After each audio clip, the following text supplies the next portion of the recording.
Dicevo, diversamente da Cacciari, da Nonato e chi appunto amministra con quella mentalità, abbiamo il campo nomadi l'abbiamo chiuso, e non dicendo vediamo la casa popolare nomadi,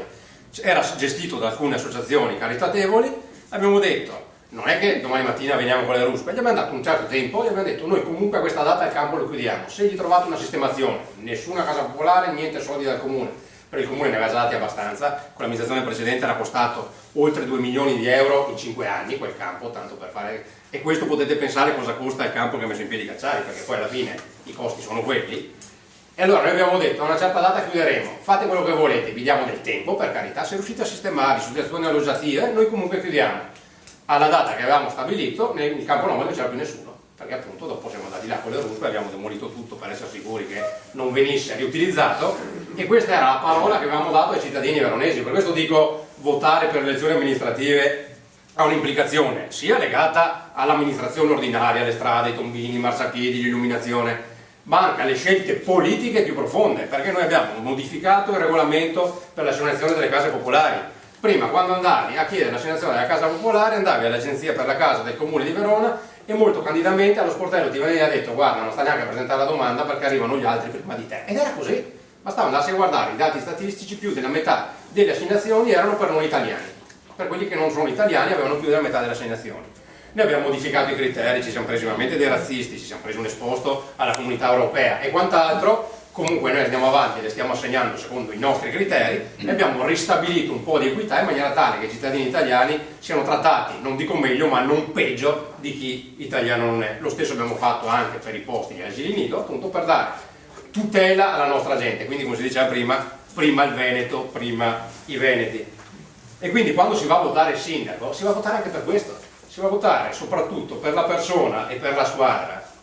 che per i prossimi 5 e più facilmente per i prossimi 10 anni gestirà i soldi vostri, stabilirà come funzionerà il vostro comune. È un'esperienza, lo dico, sono le elezioni più importanti, perché veramente vai a scegliere la persona a cui dai sostanzialmente le chiavi di casa e che gestisce la tua comunità per i prossimi anni. E c'è una differenza abissale fra essere amministrati bene e essere amministrati male. E siccome qua purtroppo avete un'esperienza lunghissima di centro-sinistra e quindi questa potrebbe essere un po' la guerra di liberazione, cioè voi se le elezioni andranno come dovrebbero andare, il 30 di marzo potrete fare la festa della liberazione e finalmente vi sarete liberati dal comunismo anche qui a Portogruaro. E siccome il miracolo è già stato fatto con la nostra Francesca Zaccariotto e siccome in tante realtà, io adesso la settimana prossima sarò anche in Emilia Romagna e nelle Marche,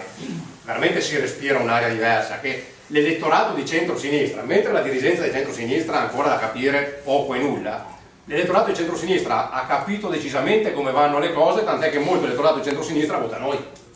E quindi per questo è una battaglia fondamentale quella che ci giochiamo, sia per le regionali che per le amministrative comunali. Abbiamo un'occasione imperdibile, abbiamo 15 giorni, perché ormai mancano 15 giorni, dobbiamo lavorare insieme per il cambiamento per la nostra terra. A me che sono sindaco di Verona alla fine, se vince Angelo o vince la controparte, a me personalmente potrebbe cambiare poco, come leghista mi dispiacerebbe, come veneto mi dispiacerebbe tantissimo, ma cambia tanto a voi,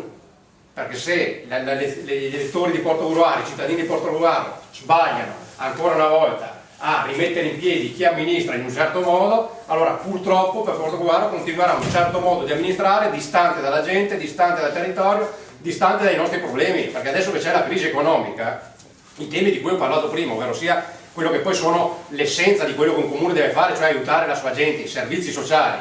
se tu li indirizzi ai tuoi concittadini e cittadini italiani residenti a Portogruaro, dai una risposta a chi è in difficoltà, e gente in difficoltà ce n'è sempre di più purtroppo, perché sarà anche vero che l'economia sta ripartendo e a livello mondiale c'è un trend positivo, ma a livello locale hai voglia che sta ripartendo, a livello locale è il momento più duro in assoluto, con gente che resta a casa, imprese che chiudono, e allora chi amministra deve essere vicino al territorio. La dirigenza di centro-sinistra non sa essere vicino al territorio perché ha un'ideologia che la tiene lontana, perché se perdono i voti, il motivo c'è, perdono i voti perché? Non perché sbagliano gli elettori, perdono i voti perché i dirigenti di centro-sinistra si sono allontanati dalla gente. Una volta si diceva che la classe operaia votava a sinistra, oggi la classe operaia vota a centrodestra e vota in particolare la Lega, perché la Lega è quella che difende il territorio, quella che difende le istanze della nostra gente e soprattutto della gente che ne ha più bisogno, che sono le fasce deboli e le fasce più in difficoltà, i giovani e gli anziani. E allora, siccome appunto dicevo sono 15 giorni da giocarsela tutta, perché abbiamo un'occasione unica e irripetibile, e può essere un'occasione unica oppure una disfatta unica. E siccome i numeri ci sono, le possibilità ci sono, perché questa sala piena lo dimostra che la possibilità c'è, perché oggi è un venerdì pomeriggio e siamo qua con la sala piena, e quindi vuol dire che ci credete, che tutti crediamo in un'idea e che ce la possiamo fare. E allora facciamolo, 15 giorni, e ci portiamo a casa il comune di Portogruaro, la regione Veneto, per la nostra gente. Grazie.